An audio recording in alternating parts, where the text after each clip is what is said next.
Jésus vit un homme assis au bureau de la douane. Son nom était Matthieu. Il lui dit « Suis-moi ».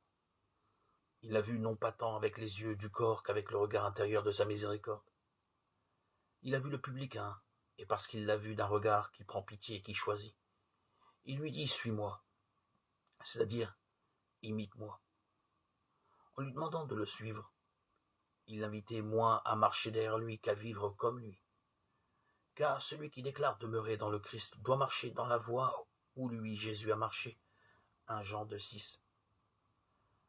Matthieu se leva et le suivit. Rien d'étonnant que le publicain, au premier appel du Seigneur, si empreint d'autorité et abandonné sa recherche de profit terrestre, et que, délaissant les biens de ce monde, il ait choisi celui qu'il voyait dépourvu de toute richesse. C'est que le Seigneur, qui l'appelait extérieurement par sa parole, le touchait au plus intime de son âme, en y répandant la lumière de la grâce spirituelle. Cette lumière devait faire comprendre à Matthieu que celui qui l'appelait à quitter les biens matériels sur la terre était en mesure de lui donner un trésor impérissable dans le ciel. Matthieu 6, 20. Comme Jésus était à table à la maison, voici que beaucoup de publicains et de pécheurs vinrent prendre place avec lui et ses disciples.